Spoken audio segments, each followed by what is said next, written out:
Bonjour à tous, je me trouve ici à Arzano, une commune de Bretagne proche de Lorient, où les autorités ont décidé d'installer un centre d'accueil pour migrants dans une ancienne gendarmerie. Problème, les habitants n'ont pas été prévenus, ils ont découvert l'information un peu par hasard. Aujourd'hui, on a une réunion d'information où les deux parties vont se confronter, autorités et habitants. On va voir comment ça va se passer, c'est parti. En fait, on veut pas qu'ils filment eux. C'est toi qui décides de ça? C'est un, deux, trois soleils. C'est étonnant. Il y aurait beaucoup plus de liberté en France sous une monarchie. Viens de dire Pikachu, c'est moche. Quelque part, les gens, ils sont pas assez pauvres. Moi, je suis français, mais j'en dis rien. Vive la France, ouais. Nous ne sommes pas sionistes. Ok, donc là on a le tableau d'affichage de la mairie. On va voir si cette réunion d'information a été annoncée clairement aux habitants. Le préfet de la région Bretagne, avis d'élagage et d'abattage. Madame le maire Anne Bory, donc elle s'appelle Anne Bory.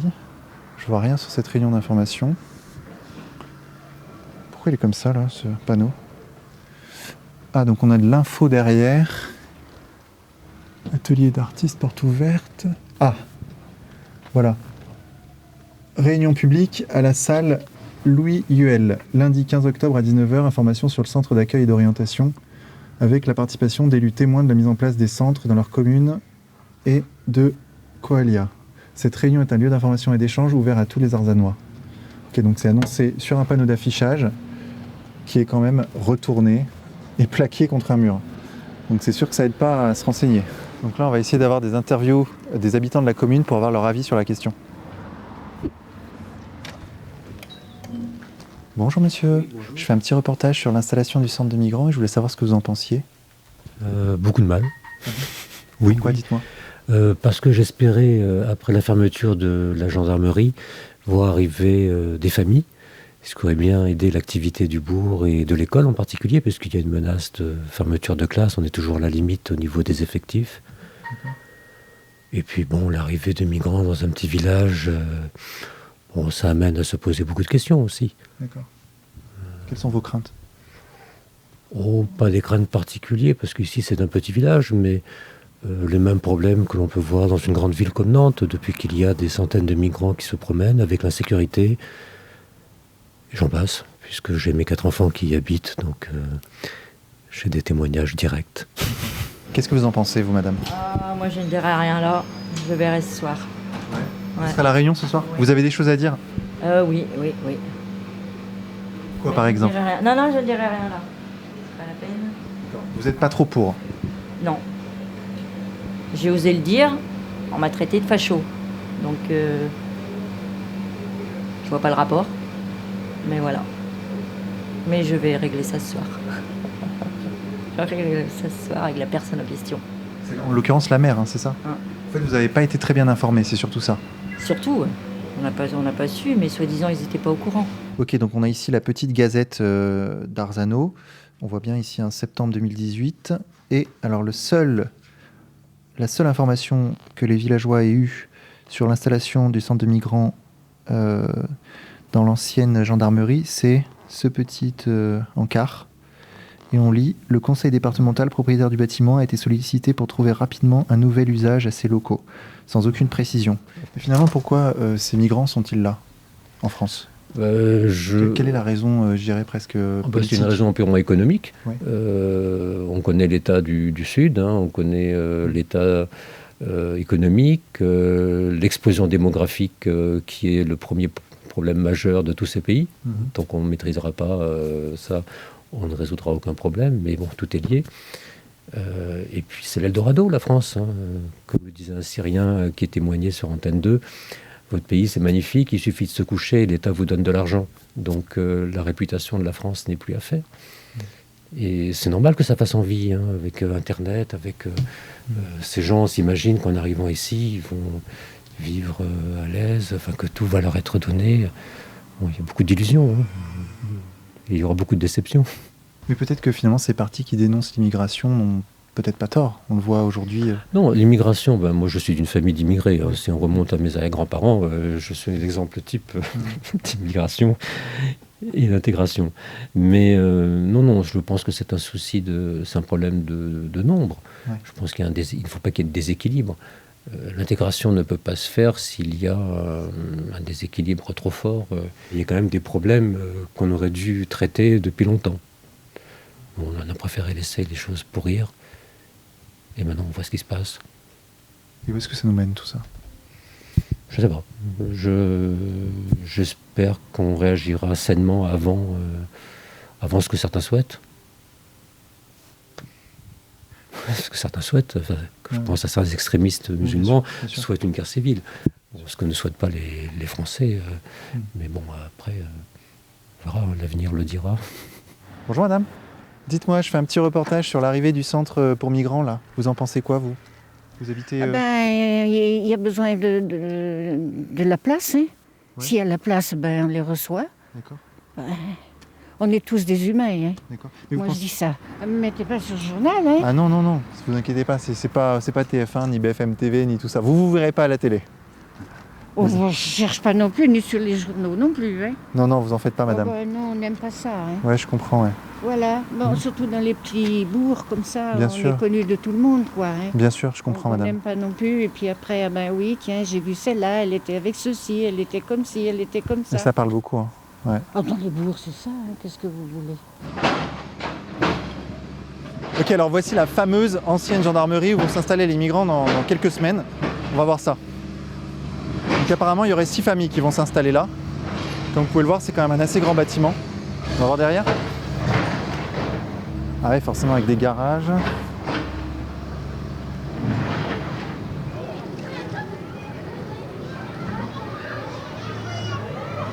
Ok, les 17h, les enfants vont sortir de l'école. On va aller voir les parents d'élèves qui sont juste là. Donc on a l'école qui est juste à côté du futur centre d'accueil pour migrants. Comme vous pouvez le voir, à 50 mètres. Hein. Bonjour mesdames. Bonjour. Je fais un petit reportage sur l'ouverture du centre d'accueil. Pas de commentaire. D'accord. Vous êtes plutôt pour ou plutôt contre? Ah, moi, je ne suis pas d'ici. Je viens chercher mes petits-enfants. D'accord. Je ne suis pas de la commune. On m'a dit qu'il y avait eu un manque d'informations par rapport à l'installation de ce centre.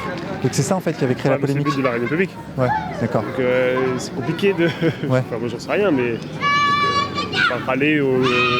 Avant de savoir. Publique, Ouais, ok, d'accord. Par contre, ça se passe mal, on est capable de vivre ensemble quand même. Non?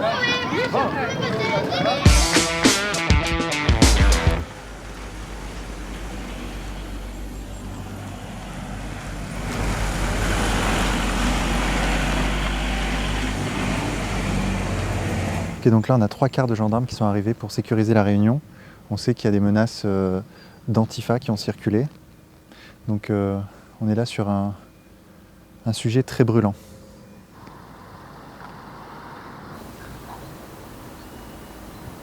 Il y a un risque aujourd'hui de... Alors, je ne ferai pas d'interview. D'accord, pas de problème. Voilà, Ok. tout simplement. C'est pour savoir un tel déploiement policier pour un événement aussi ordinaire, disons, dans une commune, une réunion. C'est Bon, pour après, quelle raison? c'est une simple mesure préventive, quoi. D'accord. Il y a eu des menaces? Non, pas spécialement, mais après, voilà, ça reste sensible. Donc, D'accord. La terre, en fait, elle appartient à tout le monde. Donc, c'est normal qu'on aide tous ceux qui ont besoin, qu'on soit blanc, bleu, noir ou jaune. Voilà. D'accord. Merci. Et dites-moi, pourquoi ça fait polémique alors, cette installation?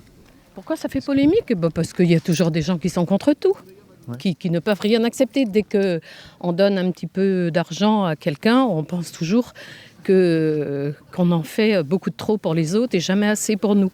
Mais ils se trompent, ces gens-là, parce qu'en fait, ces pauvres gens n'ont rien, on ne les aide pas, contrairement à ce qu'on peut le dire. Voilà. Mais Merci. eux disent...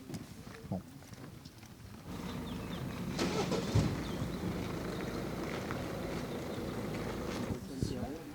Bonjour Madame le maire. Bonjour, oui. Vous pouvez m'accorder une petite interview Là, c'est pas le meilleur moment, mais tout à l'heure? éventuellement. Merci beaucoup Madame. Je vous en prie.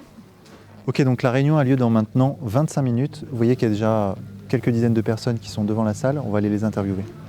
Alors dites-moi, cette réunion, elle se présente sous Vous êtes qui d'abord? Je me présente, je m'appelle Vincent Lapierre. J'ai créé un média qui s'appelle Le Média pour tous, qui œuvre sur Internet pour fournir une information à tous, sur tous les sujets. Ouais, alors, il faudrait qu'on voit déjà un petit peu ce que ça donne, et puis ensuite Exactement. Je vous sens méfiant. Ouais. On vient vous voulez fermer, s'il vous plaît? Vous n'avez pas le droit. Ça a l'air franc, comme un âne qui recule, ça. Pourquoi? Pourquoi je suis ici? Ouais. Pour aider à intégrer les migrants. D'accord. Voilà. Et pourquoi du coup? Parce que assistance à personne en danger. Voilà. D'accord. Donc on aide. Ça s'est toujours fait et on continue à le faire. Et ça fait polémique, il y a des gens qui sont contre? Ouais, il y a des gens qui sont contre, ouais. Mais il n'y en a pas beaucoup. Je pense que la majorité sont pour. Alors moi, on m'a dit que justement, ça allait quand même, il allait y avoir une confrontation ici. Des centaines de personnes contre des oui, il y a toujours des extrémistes qui cherchent la merde, mais... Vous comprenez pas pourquoi ils sont contre l'installation d'un centre d'accueil? Chacun a ses raisons, mais on est là pour en discuter, justement. Un jour, on sera peut-être des migrants climatiques, des migrants, si jamais il y a le Front National qui arrive ici, une dictature qui se présente à nous, on sera peut-être les premiers sur la route, parce que justement, on sera... On est tous issus de migrants. Mais bien sûr. Et puis on a créé, nous, de toutes pièces, avec nos colonisations. On a créé de toutes pièces la colonisation. Là. On est en train de vendre des armes au Yémen. Mais à un moment, au Yémen, ça va nous revenir aussi comme un boomerang à la gueule, ça aussi, tous ces trucs-là. Donc à un moment, il faut être honnête envers nous-mêmes. Il faut être vraiment honnête envers nous-mêmes. Vous pensez que nos gouvernements ont créé cette situation? Bien sûr qu'on a créé les colonisations qu'on a fait en Algérie. Là. Qu'est-ce qu'on a été en Algérie? Aller faire la torture et autres. Non, à un moment, il faut arrêter, quoi. Je veux dire... Là, les migrants, c'est pas eux qui vont nous torturer. Hein. Non, à un moment, il faut arrêter. Il y a quand même des agressions qui sont dans les médias. Attends, il y a un Français bon teint là, qui est en train de s'exhiber là, devant la MAPA ici à Arzano. Et puis ça, c'est un bon Français, je veux dire. Hein. Bon, voilà. On sent qu'en tout cas, qu'il y a de l'émotion dans vos propos. Il y a de l'émotion, bien sûr. Et puis à un moment, je veux dire, on a besoin... on a besoin d'amour dans ce monde, d'amour, de paix et tout. Et puis on sera tous un jour des migrants de toute manière. Et puis on veut la mondialisation. Donc à partir du moment où il y a la mondialisation, il y a la mondialisation aussi des matières premières, mais la mondialisation aussi des humains. Donc ça sert le capitalisme, la mondialisation des humains, comme vous dites. Ça fait partie du projet libéral de circulation des hommes, des marchandises, des capitaux. Il faut séparer le capitalisme de l'humain, justement. Ça n'a rien à voir. Mais dites-moi, cher monsieur, parce que là, l'idée, c'est de vraiment dialoguer et d'instaurer une relation de dialogue. Est-ce que vraiment c'est une solution pour ces gens de venir ici, de subir le racisme, de subir l'exploitation? Est-ce qu'il ne faudrait pas plutôt qu'on les aide chez eux? C'est une vraie question. Ah ben ça, complètement. Oui, complètement. On est d'accord là-dessus. C'est-à-dire qu'il faut arrêter de couvrir tous les dictateurs. Le jour où on arrêtera Assad, où on arrêtera justement tous ces dictateurs africains, à un moment, peut-être que... je veux dire, il faut couper le problème à la base, c'est tout. Malheureusement, l'humanitaire, ils s'en méfient aussi chez eux, puisque l'argent est parfois détourné, parfois... Malheureusement, on vend plus d'armes qu'on fait de l'humanitaire, quoi. Et les armes, ça provoque des guerres et du coup, ça fait fuir des gens qui finissent par arriver chez nous. Donc, on a aussi une responsabilité. Enfin, l'État français. Effectivement, tant qu'on vendra des armes au Yémen, tant qu'on vendra nos frégates, je ne sais trop où, automatiquement, on aura toujours... Et on ne fait que démarrer tout ce flux migratoire. Mais sur Assad, c'est aussi une vision qu'ont les grands médias, de dire qu'Assad, c'est le méchant, c'est le diable. Oh non, alors ça y est, c'est bon, là, on ne parle plus du tout de la même chose. On ne doit pas lire les mêmes trucs. Non, mais c'est vrai. Les médias disent que Assad est un méchant. Non, mais c'est bon, ça sert à rien. Qu'est-ce que j'ai dit de faux? Non, mais là, c'est de la désinformation. Là. À un moment, c'est bon. Non, mais dites-moi alors. Assad, on sait que c'est le pire dictateur qui existe. Donc, à un moment, ce qu'il a fait à son peuple, ce que son père a fait à son peuple, à un moment, on arrête. Sans bleu, blanc, rouge. C'est quoi? Ouais, c'est ça, c'est nous. Bleu, blanc, rouge, mais c'est le drapeau. C'est une très bonne chaîne. C'est le drapeau de la France, madame? Bleu, blanc, rouge. Vous êtes en bleu, d'ailleurs, aussi. Vous êtes presque facho. Un bleu marine. Ah, d'accord. Je crois qu'il y a un humanisme qu'on a ou qu'on n'a pas, quoi. D'accord. Donc on aide ou on n'aide pas. Voilà, c'est tout. Je crois que ça s'arrête là. On est humain ou on ne l'est pas. Voilà, c'est tout. Les Français ont été accueillis à des périodes difficiles de leur histoire. Je crois qu'aujourd'hui, c'est à notre tour d'accueillir. Voilà. Il faut aussi regarder un petit peu en arrière. D'accord. Et puis il y a un quart de la population française qui est d'origine étrangère, vous savez. Même les Bretons, quand ils sont arrivés à Paris, parfois ils ont été rejetés. Donc voilà. Il faut aussi regarder l'histoire un petit peu, il ne faut pas reproduire les mêmes conneries. D'accord. Parce que c'est mon point de vue. Oui, bien sûr. Mais ce qu'ils disent en face, c'est qu'il y a aussi des Français, par ailleurs, qui sont dans la pauvreté, qui auraient bien besoin d'avoir un logement et que du coup, ça les frustre. C'est à l'État de s'en occuper, ouais. C'est sûr, c'est pas nouveau. Coluche, en 85, il disait la même chose. Ça n'a pas beaucoup bougé pour les Français. Vous savez, donc, mais quand il y a quelqu'un à la rue, qu'il soit français, étranger, on s'en fout. On l'aide, c'est tout. On lui donne à manger et puis on lui donne un toit si on peut, c'est tout. Pour moi, ça s'arrête là. Un homme, c'est un homme. Qu'il soit breton, français, algérien, je m'en fous. C'est un homme, c'est tout. Je le regarde dans les yeux et je lui dis « Ok, tu viens manger. » C'est tout, ça s'arrête là. Et est-ce que vous aideriez un homme qui vous dirait qu'il ne souhaite pas recevoir des migrants? Pour lui, est-ce que vous, cette personne aussi, est humaine? Bien sûr. Après, chacun fait ce qu'il peut avec ses moyens aussi. Le discours, il y a des gens qui s'en sentent pas capables, bien sûr. Mais il ne faut pas qu'ils empêchent des gens qui veulent aider à aider. Il y a beaucoup de gens qui disent « moi je veux pas d'étrangers » alors qu'ils n'ont jamais eu un seul problème avec un étranger. Ils n'en ont même jamais vu. Donc on répète des choses qui ne correspondent pas à des réalités, quoi. Il a fallu que je plonge dans rien. C'est bien ça, mais rien, c'est moi. Mais non, mais c'est très... J'ai plongé dedans, ça a l'air... Mais non, mais plonger dans quoi? On vous dit d'arrêter là maintenant, vous arrêtez, c'est tout, quoi. D'accord, il n'y a pas de problème. Et qui vous a permis de filmer en fait? Ouais, c'est ça, quoi, de toute manière. Le fait qu'on soit sur l'espace public, madame. Ah bon, comme ça. Vous avez des cartes?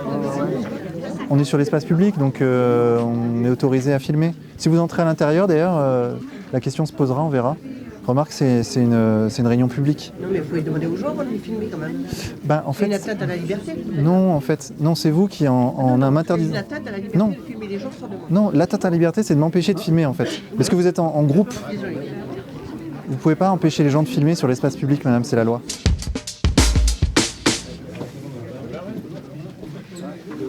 Ah oui, d'accord. C'est une grosse salle.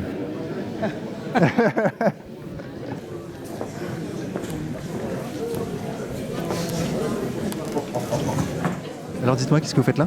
Eh bien, je suis venu pour assurer ta sécurité. D'accord, bon d'accord, enchanté, merci. 50% des effectifs. Super, ok. Très bien, mais vous êtes de la région? Ouais, je suis de Vannes, ouais. Et alors, il y a beaucoup de migrants dans la région? Ouais, il y a pas mal d'histoires, de choses qui se passent, et donc on pense que c'est important de se mobiliser, de faire passer le message, et puis d'aider les gens comme toi à pouvoir le diffuser, donc faire en sorte que tout se passe bien. Alors, c'est quoi le problème avec les migrants? C'est que dans une ville comme ici, où ils sont 70 arrivés, je crois, pour une population de 1500, je pense que le ratio est assez important. C'est dur d'imaginer qu'il ne se passera rien de grave et que tout se passera bien, quoi. Et je pense que souvent c'est nuisible aux locaux, et j'ai surtout envie que des petits villages comme ça continuent à vivre harmonieusement. En Bretagne, c'est pas normal qu'il y ait autant de clandestins qui arrivent comme ça et qu'on veuille les implanter à tout prix. C'est problématique, quoi. Ok, est-ce qu'il y a une volonté politique derrière? Ah oui, certainement, oui. Je pense que c'est pour pousser à la guerre civile, c'est clair. Ouais. C'est pas dans un but de multiculturalisme pour que la diversité... Tout le monde se tienne par la main. Voilà, exactement, pour bisous et tout ça. Vous pensez que là où il y a du multiracialisme, il y a aussi des tensions raciales? C'est ce qui arrive souvent, suffisamment d'exemples de faits divers pour le démontrer. Ouais. Et on nous explique que c'est pour eux, quoi. C'est pour eux et pour nous qu'on va retrouver une certaine culture ici en Bretagne, quoi.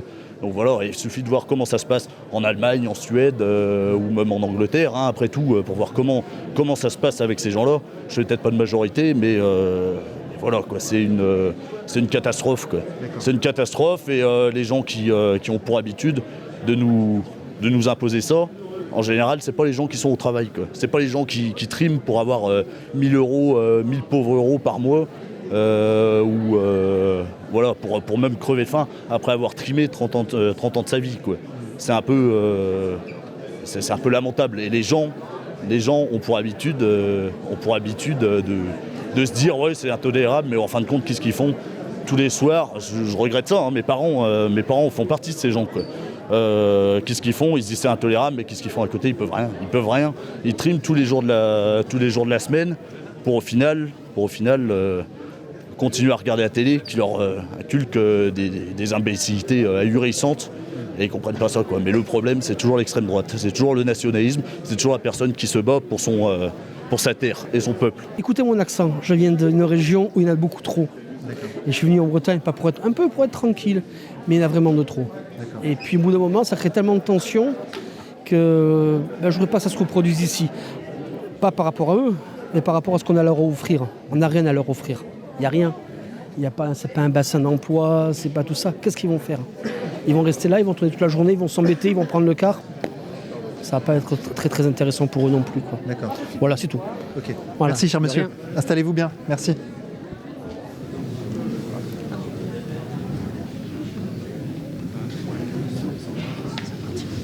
Merci à tous de votre présence. On a l'habitude d'organiser des réunions publiques ici, on a l'habitude de voir du monde dans cette salle.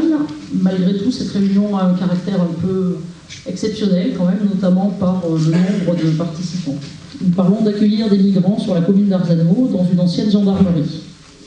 Un sujet évidemment qui pourrait nous diviser. Notre objectif, clairement, est d'éviter la division, dans le souci constant d'une commune rassemblée, sur tous les sujets sur lesquels c'est encore possible de l'être. Notre commune d'Arzano n'est pas seule dans cette affaire et nous savons pouvoir compter sur les partenaires, en premier lieu la préfecture et les services de la cohésion sociale.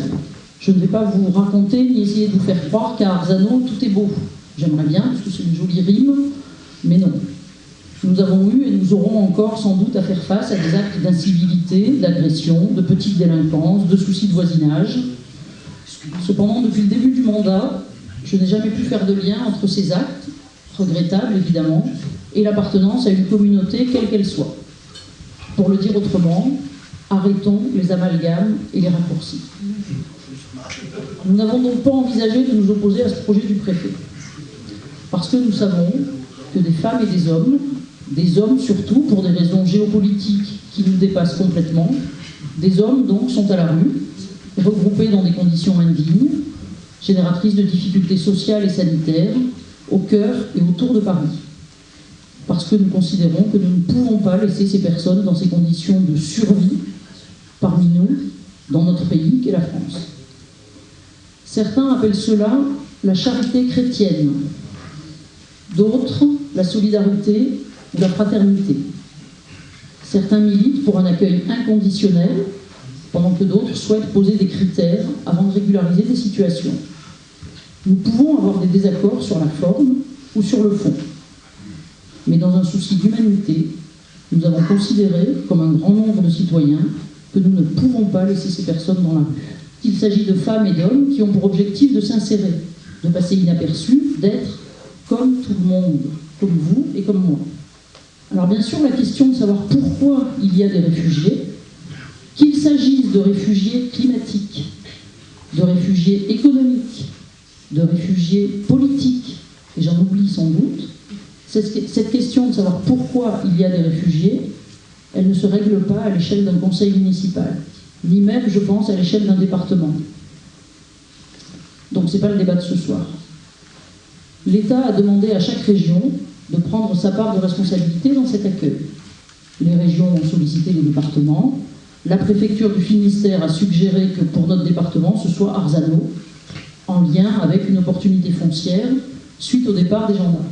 Ce sont des gens qu'on met à l'abri quelques semaines, quelques mois plus tard, le temps qu'ils décident de rentrer chez eux, de demander l'asile en France, et là ils iront dans ces structures de CADA, etc. Donc voilà, c'est une étape un peu particulière de gens qui sont vraiment arrivés au bout de leur trajet terrestre, qui ensuite sont embêtés parce qu'ils ne pourront pas passer en Angleterre, ne pourront pas reculer, etc. Et bien ils se trouvent dans la nature, c'est le cas de le dire, et nous devrons donc faire en sorte que ces êtres humains puissent se poser et donc regarder dans de bonnes conditions ce qu'ils peuvent faire ensuite. Un certain nombre ne restent pas et repartent très vite.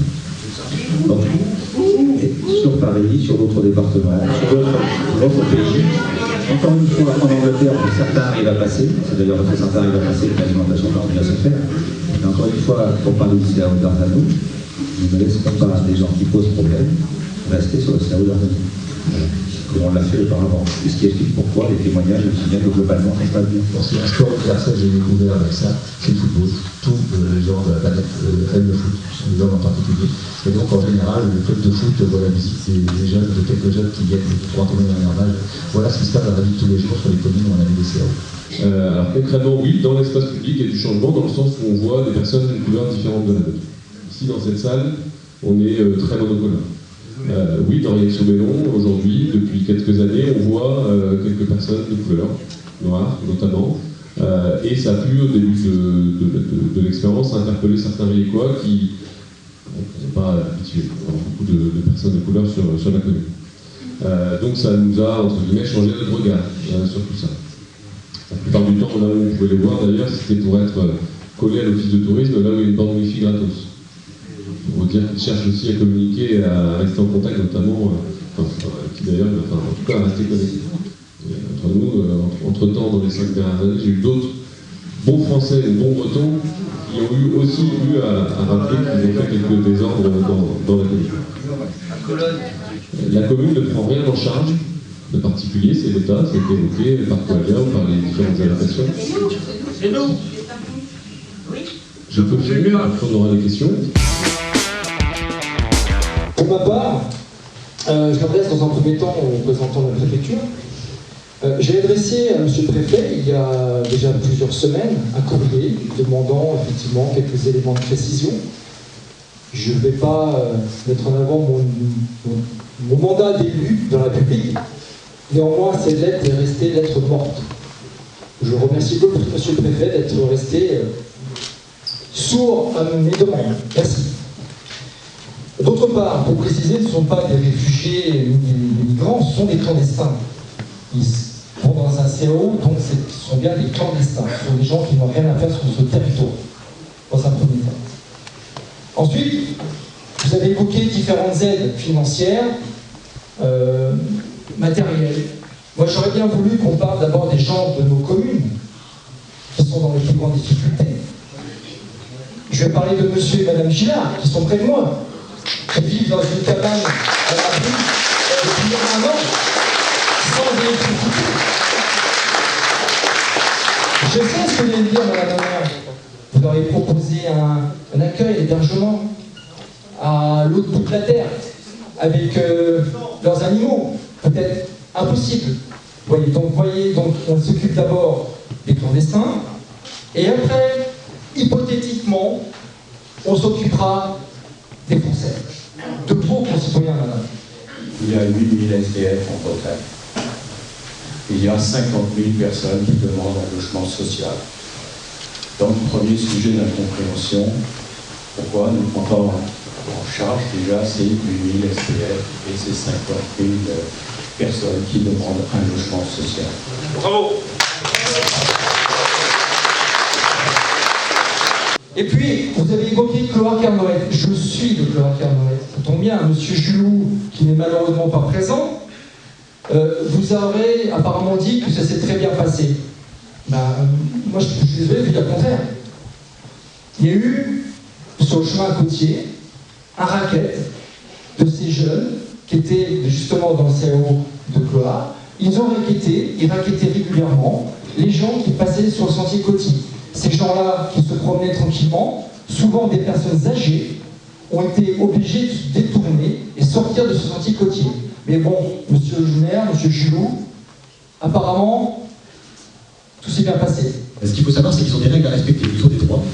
Quand ils arrivent, on leur rappelle leurs droits, c'est-à-dire les droits que nous avons tous, c'est-à-dire le droit d'aller et venir, le droit à l'intimité, le droit d'être accueilli dans les conditions des autres, et ils ont des devoirs. Et ces devoirs-là, ils sont extrêmement importants. Messieurs, s'il vous plaît, laissez-le parler, grâce. Et donc, ils ont des devoirs. Le cinéma, là. Est-ce que vous êtes dans un mot? Comment? C'est beau, c'est beau. Personne n'a le droit à l'erreur, ni eux, parce qu'ils ont une épée de Damoclès sur la tête. Un migrant qui est demandeur d'asile, qui va faire un trouble à l'ordre public, c'est fini pour lui. Tout s'arrête. Et c'est comme ça. À partir de là, il y a aussi le sujet là, qui a été évoqué par monsieur le sous-préfet, de migrants qui sont à Paris, qui sont à Calais, et qui subitement arrivent dans nos régions, sur nos territoires ruraux. J'ai l'intime conviction que c'est simplement pour les rendre moins visibles sur Paris, sur Calais, parce que, quoi qu'on en dise, il suffit de lire la presse, on voit les accidents qu'il y a sur ces communes, ainsi que sur d'autres communes en France. Donc il y a quelque chose qui mérite clarification. Est-ce que c'est une stratégie d'essaimer sur tout le territoire national ces personnes? Comme ça a été dit tout à l'heure, pour un certain nombre d'entre elles, on ne sait pas si elles auront un jour ou l'autre le statut de réfugié. Et je terminerai en disant, moi, si j'étais un homme jeune, 20, 25 ans, je suis dans un pays en guerre, où je vais craindre pour ma vie, je ne laisserai pas ma famille.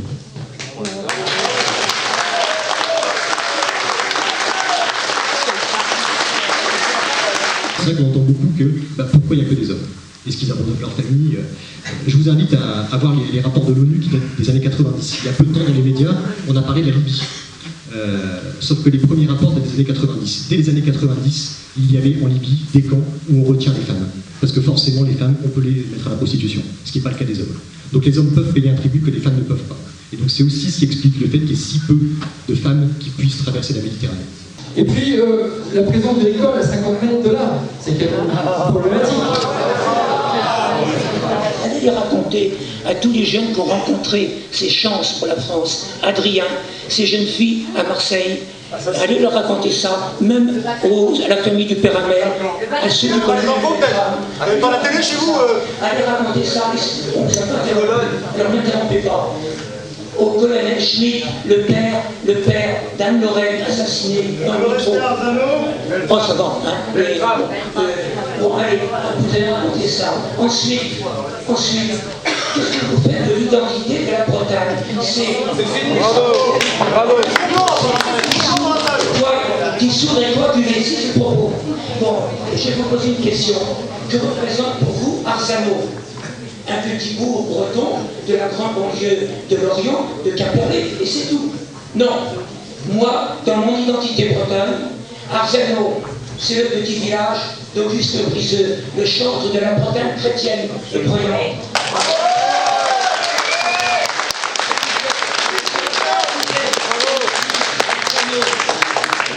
Je crois comprendre que vos propos me sont destinés personnellement, donc je vais être obligée de répondre. Non, elles sont destinées à l'État. Okay. Non, pas vous, madame. Elles sont destinées à l'État. Vous n'êtes qu'une exécutante. Et ne jamais oublier le passé de la commune de l'autre. Oui, inscrire la commune dans l'avenir, c'est aussi notre responsabilité. Et le monde d'aujourd'hui, je crois, n'est plus tout à fait le même que celui de l'époque de Briseux. Mais il faut trouver, effectivement, composer avec à la fois là d'où on vient et là vers où on est bien obligé d'aller. Moi j'ai proposé, avec une autre élue, que cette gendarmerie accueille en priorité des Françaises, des femmes battues. Il y en a beaucoup dans notre territoire malheureusement. Des femmes aussi logées avec, dans ces systèmes de précarité, des enfants en bas âge. Ou alors même nos jeunes qui ont des difficultés à trouver des logements et qui galèrent un peu, et sans-abri notamment, on en a pas mal. Sur le problème de la soulevé, vous avez un point sur lequel vous avez tout à fait raison, si vous dites qu'il faut s'occuper des femmes battues.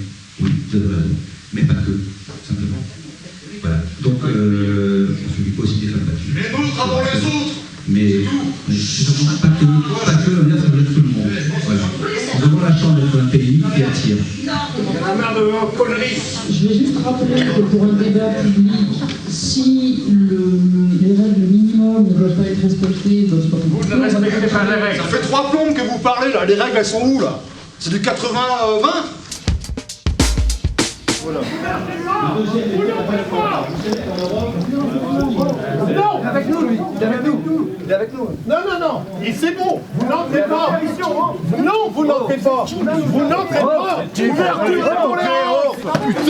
Arrête. Non, bordel. Arrête. On dit qu'on n'entre pas, vous n'entrez pas, puis c'est tout. Vous êtes en train de rentrer partout là. Il était déjà là, il a fumé une clope. Ouais, il faut que sortir. Arrête. Dis pas de conneries. Il y a 3 qui hyper agressif. Fumer une cigarette. J'ai fermé la porte, ces doigts n'étaient plus dedans. Il n'était plus dedans quand j'ai fermé. Je suis désolée. J'étais là tout à la conférence tout on vous a dit que si vous sortiez, c'était définitif. Vous êtes sortis, c'est définitif. Point. 2 minutes. Il y a des journalistes. 2 minutes, il y en a qui sont restés assis. Quel drame. Oh là là, bah oui. Vous faites la sécurité, vous êtes de la police. Presque. Ouais, c'est extraordinaire. Je crois que l'ancien maire d'Ardenne souhaitait prendre la parole.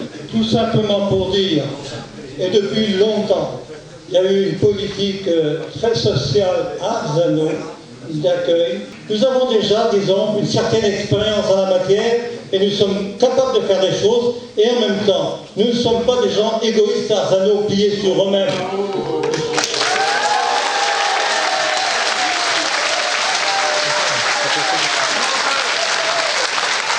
Dans ma jeunesse, il m'est arrivé, j'ai eu cette chance, peut-être aussi, que certains n'ont pas eu, d'avoir des échanges internationaux, et ce qui était important, ça a été précurseur d'une Europe de la paix. Moi, mes grands-parents étaient migrants économiques, puisqu'ils ont quitté la Bretagne dans les années 20 pour aller s'installer à Paris, donc voilà. Également, simplement pour dire que je suis dans une association d'hébergement citoyen. Donc là, on a parlé beaucoup des bénévoles. Je crois qu'ils assistent énormément les associations et les institutions. Et moi, ce que j'aimerais justement en tant que bénévole, c'est travailler en meilleure intelligence avec les institutions et ne pas devenir ennemi, comme parfois on a l'impression de le devenir, quand on fait simplement un acte de solidarité, d'humanité, toute bête. C'est un philosophe qui a dit « Nous sommes tous des immigrés, il n'y a que le lieu de naissance, et il n'y a que le lieu de naissance qui change. » J'habite à Arzon depuis 4 ans et je viens d'une région où on a subi et on subit encore l'immigration. C'est le sud-est, c'est la ville de Nice et plus particulièrement mon petit village, je ne le citerai pas. Ce petit village, il y a quelques années, on a dit on va accueillir des immigrés, des réfugiés, immigrés, ce qu'on voulait. Humainement, c'est une très très belle chose. Tout le monde peut dire la même chose, je pense, humainement. Ouvrir la porte à son voisin, lui offrir un morceau de pain ou quoi, c'est très bien. Et puis, une ville commune n'a pas les moyens parfois d'offrir des services à ces gens qu'on accueille. Parce que ces gens-là voient ce que nous on est, ce que nous on a, et eux ne l'ont pas. Et souvent, ces gens-là, ils veulent l'avoir. Et ça crée des besoins, des envies. On en a mis 10. Au début, effectivement, tout le monde, c'était un peu, ils sont sous des licornes, on mange des couscous, on mange des barbecues avec leurs produits. C'était très bien. Et puis, ces 10 ont commencé à faire venir des amis à eux. Et puis 11, et puis 12, et puis 13, et puis 15. Et puis le boulanger, le charcutier du coin a une spécialité qui s'appelle la porquette. La porquette, c'est un petit cochon qu'on grille à Nice et que l'on fait le vendredi. Et puis ces gens-là ont commencé à mettre le cochon par terre le vendredi, parce que le vendredi, c'était pas conforme à leur coutume. Et puis il est arrivé des bagarres. Et puis le département des Alpes-Maritimes a décidé d'arrêter et surtout de ne pas créer de CAO. Parce que justement, il y avait tellement d'afflux qu'on ne voulait pas créer de structures aux yeux de tout le monde. Mais ces structures existent quand même. Autre chose, vous avez dit tout à l'heure, peut-être que ça va rassurer certaines personnes, que ces structures ne seront pas pérennes, ne vont pas durer longtemps. Alors donnez, ayez le courage de donner un terme. Donc le statut de réfugié, on ne l'a pas expliqué. C'est important parce que c'est une cour, ça s'appelle l'Office français de protection des réfugiés apatrides, qui est à Paris et qui décide, qui est une instance qui est autonome, qui est indépendante et qui décide avec les magistrats si la personne, oui ou non, répond à ce statut. Le statut de réfugié, c'est un statut qui date de 1951 de la Convention de Genève. Et ça permet donc d'offrir une protection à des personnes qui craignent à raison, donc il y a des preuves, d'être persécutées du fait de leur religion, de leur race, de leurs opinions syndicales, de leurs opinions politiques et de leur orientation sexuelle. Voilà, alors maintenant le monde est ce qu'il est, un monde un peu haineux, même, je dirais, difficile. Donc moi je m'exprime, excusez-moi, mais je trouve que maintenant, quand on entend parler, ça me donne envie de chialer, de voir tout ce qu'on entend. Je trouve ça difficile, on est quand même un petit village où on peut accueillir quelques personnes en bon terme. Et si on les accompagne, de toute façon ces gens-là sont là, ils sont là, on va pas faire un trou sous la terre, on va pas les enfoncer, mettre de la terre dessus pour plus les voir, ils sont là. Donc il faut essayer que ça se passe le mieux possible et qu'on vive avec, qu'on les accompagne. Et je pense que même nos enfants, ils n'ont vraiment rien à craindre. Ces gens, vous verriez à la communauté, ils sont respectueux, ils ont envie de s'intégrer. Et c'est pas eux qui vont faire du bruit, au contraire, voilà, excusez-moi, voilà. Je suis Jean-Yves Keinec des contribuables associés. Et j'avais une grande question à poser. On a parlé de beaucoup de choses ce soir, mais combien ça coûte d'héberger un migrant tous les mois comme ça? Ça coûte entre 4 et 6 000 euros par mois. Ça, il faut le savoir. Par mois. Oui. Et quand c'est un mineur qui est hébergé, et que c'est l'aide sociale à l'enfance départementale qui le prend en charge, c'est 7 000 euros par mois. OK? Et combien perçoivent-ils d'indemnités par jour, les migrants, ici? Plus qu'un agriculteur à la retraite. Voilà. Qu'un commerçant à la retraite. Il faut parler d'argent, il faut mettre des chiffres sur la table. Voilà ce qu'il faut faire. Et parler clairement aux gens. Voilà.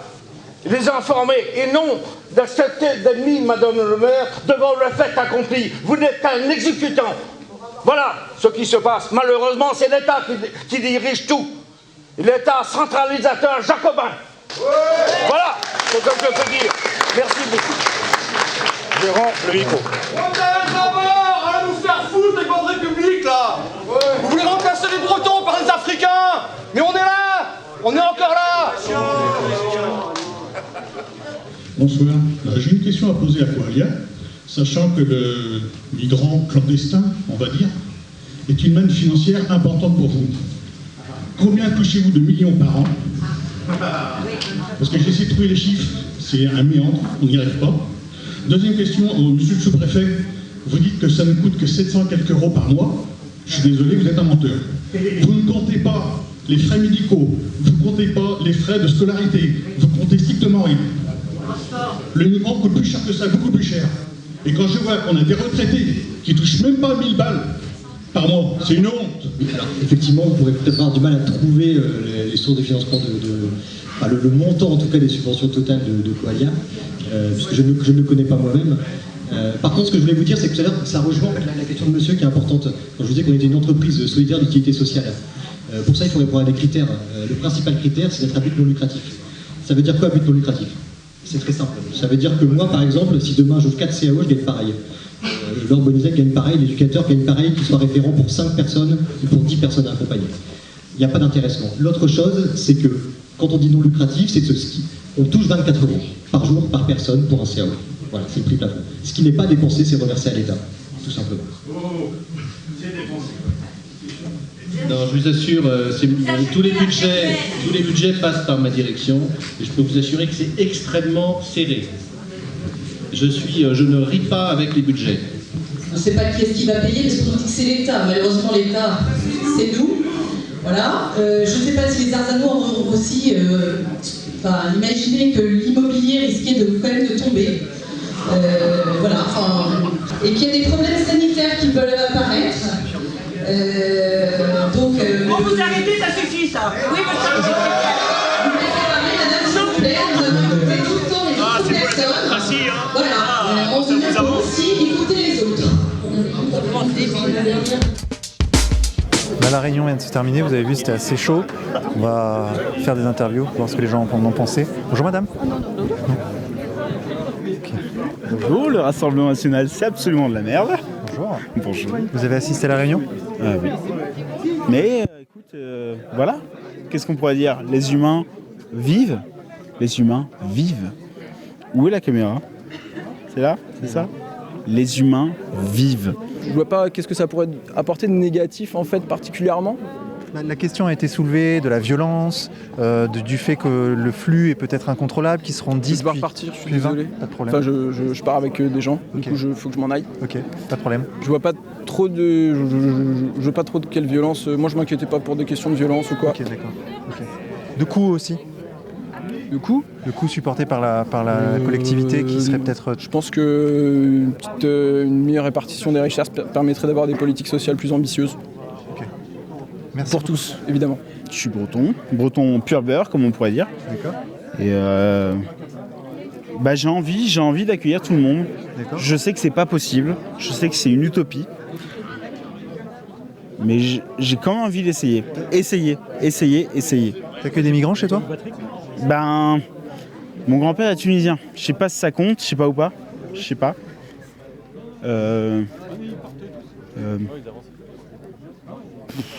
Ouais, pourquoi pas. Ouais. Pourquoi pas. En vrai, pourquoi pas. Ouais, tu le ferais? Ouais, carrément. Mais tu le fais pas alors? Parce que déjà, j'ai pas de chez moi. Ah, d'accord, ouais, c'est... Être SDF, ça aide à se défausser de tout genre de questions, quoi. C'est tellement facile d'être pauvre, quoi, dans un pays de riches. J'avais un gros merci à dire à ces personnes qui, à chaque fois qu'on parle de réfugiés, pensent aux SDF et donc qui doivent être très actifs le reste de l'année pour tous les SDF français. Vous-même, vous accueillez un réfugié chez vous? Actuellement, non. Et pourquoi? Parce qu'actuellement, il n'y a pas de demande pour ça. Apparemment si, puisqu'il y a un centre qui va ouvrir. Ah non, c'est un centre d'accueil et d'orientation. C'est-à-dire que ces gens, ensuite, ils sont redispatchés là où ils doivent être redispatchés, d'accord? C'est un endroit pour savoir, pour qu'ils se posent et pour qu'ils... transition. Voilà. Mais pour aller quelque part, de toute façon, en France. Après, non, pas forcément. Il y en a qui sont refusés et qui repartent. Il y en a qui sont dublinés et qui repartent. Alors, il faut prendre un petit peu des renseignements avant de dire n'importe quoi. Bonsoir. Bonsoir. Alors, vous avez assisté à la réunion? Oui. Et qu'est-ce que vous en avez pensé? On a constaté en fait que ceux qui étaient pour l'accueil de ces clandestins, parce que c'est ce qu'ils sont légalement, des clandestins, ce sont toujours les mêmes, c'est-à-dire des personnes âgées qui n'ont jamais vécu avec l'immigration, qui sont d'une classe sociale homogène, on va dire, et qui malheureusement n'ont pas conscience des réalités. Et c'est nous, la jeunesse, qui subissons ce déferlement migratoire depuis quelques années. Moi, j'ai habité à Paris, je sais ce que ça fait. Malheureusement, Arzano, c'est une petite ville bretonne qui n'a jamais connu l'immigration, mais quand ce déferlement arrivera en Bretagne, peut-être qu'ils reverront leur copie. Alors, où est-ce que tout cela nous mène, selon vous ? Disons que c'est un plan général. Ces migrants, ils ne viennent pas, seuls. Il y a des gens qui veulent qu'ils viennent. C'est un plan. Et je crois que ces tensions qu'on a pu constater pendant cette réunion, ça leur fait très plaisir en réalité, parce que le peuple français se divise, pendant que ceux d'en haut qui organisent cette submersion, finalement, en profitent bien. C'est de la propagande et voilà, je ne sais pas quoi dire d'autre. Vous avez senti que c'était utile ou pas de... Pas d'utilité, ils sont tous unanimes, ils sortent des faux chiffres, c'est propagande. Des lettres. C'est juste histoire de savoir à quelle sauce on va être bouffé, comme d'hab, quoi. C'est-à-dire que de toute façon, dès qu'il y a une question qui est un petit peu intrusive au niveau de comment ça va se passer, il y a toujours une petite esquive, quoi. On sait très bien. Ou de toute façon, les chiffres sont... Moi, je reste très sceptique par rapport à ce qu'on a pu nous donner comme chiffres, quoi. J'ai ici un article, c'est un rapport du Sénat, donc c'est pas une officine nazie. L'ensemble de ces mineurs étrangers isolés qui sont sur le territoire français ont coûté à la France 1,9 milliard. Ça, c'est un rapport sénatorial. Vrai, donc les choses les plus sérieuses qui existent. Fondation IFRAP, c'est quoi ? C'est un site qui référencie notamment les articles juridiques de doctrine. C'est ce qu'il y a de plus sérieux. Moi qui étudie en droit, je le consulte tout le temps. Voilà. Donc vous êtes en train de nous dire que les coûts qui sont mentionnés dans la réunion pour assurer les gens... Les coûts sont absolument sous-estimés. Pourquoi ? Étant donné qu'ils ne prennent en compte que le logement et la nourriture. Mais il y a évidemment plein d'autres coûts qui s'agglutinent autour. L'éducation, comme l'a souligné monsieur, mais aussi les soins. En fait, on fait une réunion publique pour quelque chose qui est acté de toute façon. Et qui est totalement antidémocratique puisqu'on l'a acté sans aucune concertation de la population. Pourtant les gens ont pu s'exprimer, même des gens qui étaient en colère. Oui, mais je pense que ça ne change pas la décision de toute façon qui vient d'en haut et qui de toute façon ne souhaite pas que la population s'exprime. Peut-être parce qu'ils ont peur justement qu'elle ne s'exprime pas dans leur sens. Quand on voit que 75% des Français sont contre l'immigration, je vois pourquoi les référendums sont pas mis en place. Organisés, ouais. C'est pas ce que reflètent les résultats aux élections, en général. Les élections... N'importe lesquelles, d'ailleurs. Je crois que pour les élections européennes, on va justement voir ce qu'en pense la population sur l'immigration massive. On le voit dans différents pays en ce moment et je pense que c'est là justement qu'on va voir et peut-être enfin prendre en compte la parole du peuple. La population qui est contre n'ose pas venir parce que de toute façon après ils vont être stigmatisés dans la ville, ils vont avoir plein de problèmes, les chats empoisonnés, des graffitis sur leur maison, c'est comme ça que ça se passe. Donc ceux qui sont contre ils signent pas la pétition et ils viennent pas non plus à la réunion, quoi. Pourquoi faire ? Tout se passe bien. Ouais. Tout se passe bien, il n'y a pas de problème. Sur l'insécurité, il y a un déni total aussi, quoi. C'est-à-dire qu'on avance des chiffres. Moi, on est près de Lorient, on sait très bien ce qui s'est passé. On était à Arzano il y a 2 ans, à Arzon il y a 2 ans, parce qu'il y a une grand-mère qui s'est fait agresser sexuellement à 76 ans.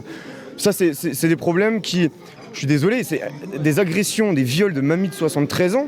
Moi, en Bretagne, avant que des migrants arrivent, j'en ai pas vu, quoi. Je suis désolé, quoi. C'est des trucs comme ça. Quand on m'a dit, il y a une grand-mère qui s'est fait violer à 73 ans, j'ai dit, mais c'est quoi ? C'est plus le même, c'est pas ma région, ça. C'est spécial, mais je trouve qu'il y a un climat quand même qui est un peu dégueulasse. Ouais. Mais bon, je suis pas étonnée parce qu'on voit pas mal de choses. Moi, j'habite à Hennebourg, je suis pas d'ici. Mais j'ai accueilli des réfugiés et puis voilà, donc je m'intéresse à la question. Mais je vois les élections européennes qui arrivent et quand je vois que ça chauffe comme ça sent mauvais quand même. Hein. Enfin, ouais, voilà.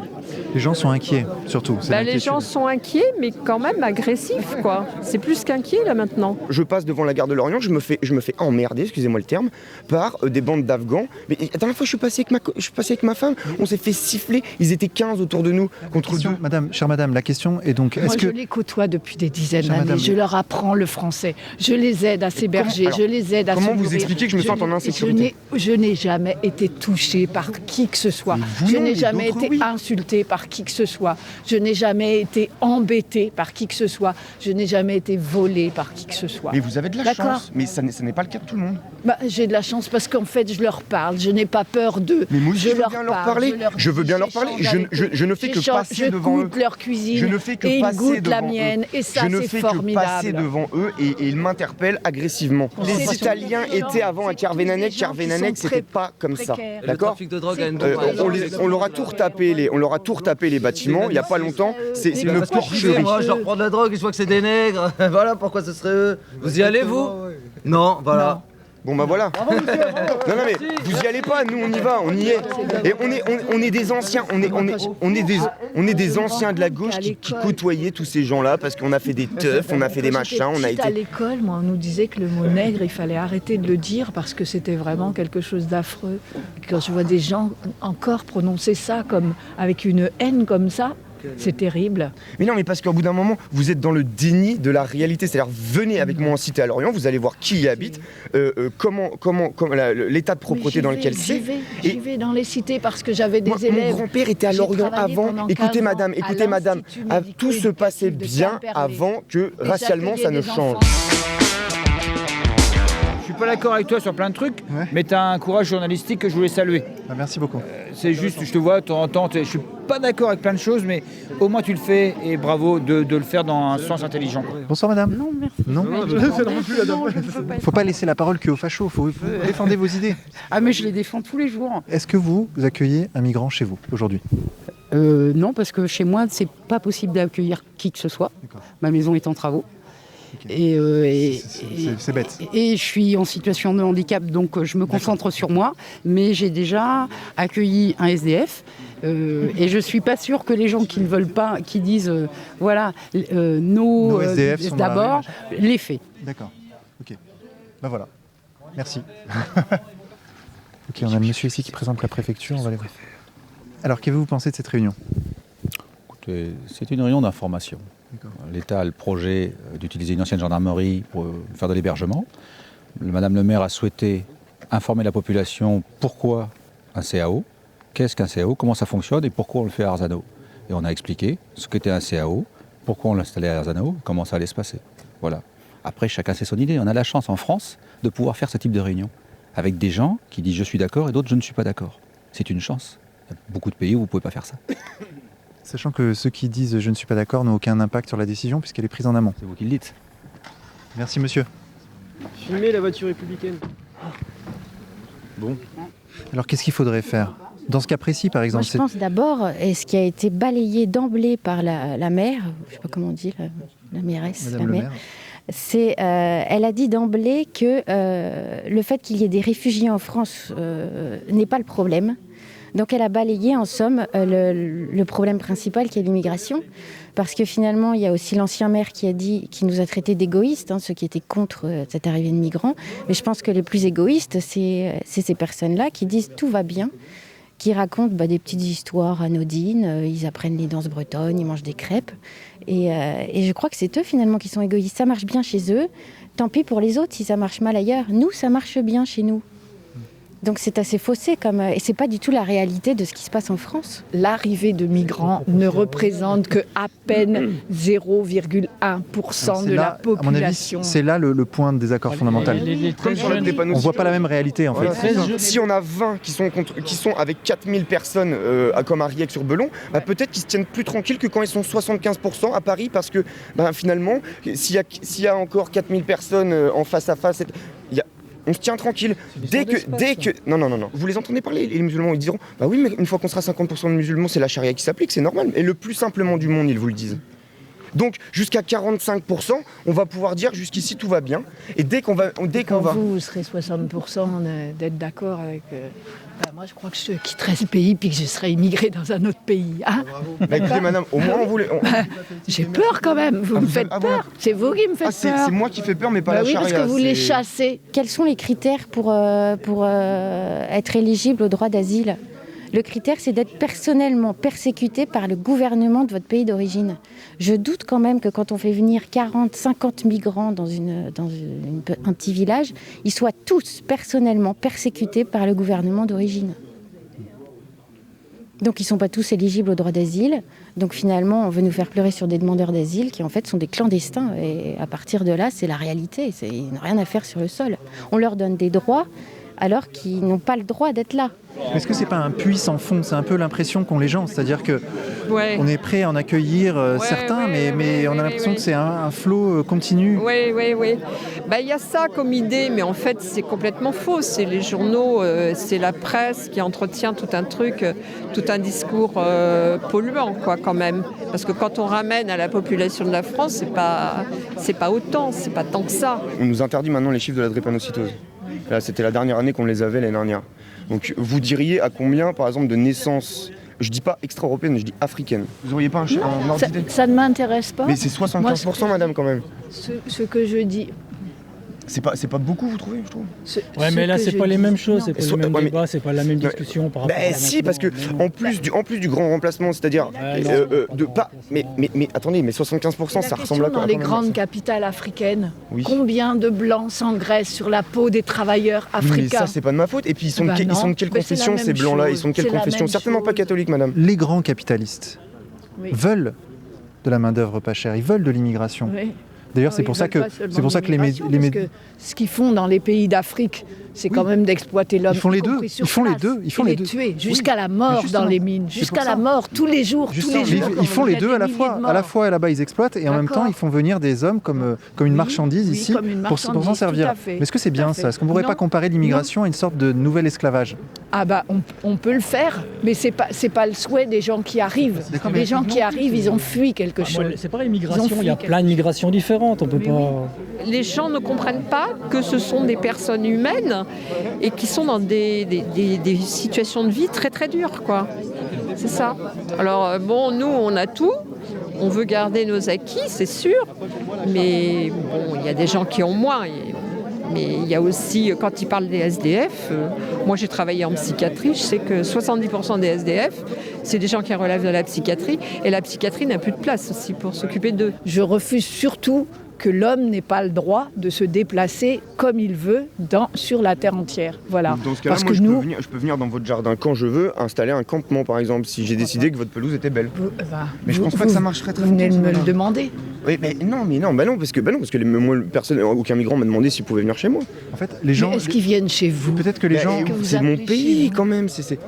Et alors, à la gare de Lorient, non mais c'est chez moi la gare de Lorient par exemple. Dans l'article 13 des droits de l'homme, de la Déclaration universelle des droits de l'homme, il est bien rappelé que chaque être humain a le droit de quitter son pays et d'y revenir quand il veut. Le droit français il ne stipule pas que n'importe qui peut venir s'installer du jour au lendemain ou passer sur le territoire comme il le veut. S'installer du jour au lendemain, parce que vous trouvez que les gens ils sont capables. Moi j'ai une arrière-grand-mère espagnole. Vous n'allez pas aller comme ça en Russie, vous allez faire des demandes qui a dû quitter l'Espagne, qui a dû quitter son pays, sa famille, etc. parce qu'elle était menacée. Une arrière-grand-mère. Donc calculez, hein, j'ai les cheveux blancs quand même. Oui, d'accord. Mais c'est racialement cohérent et culturellement cohérent. Mais qu'est-ce que ça veut dire racialement cohérent? Il y aurait des races qui seraient incompatibles entre elles. Mais c'est honteux ce que vous dites là. Ils ne tomberont pas d'accord ce soir, c'est sûr.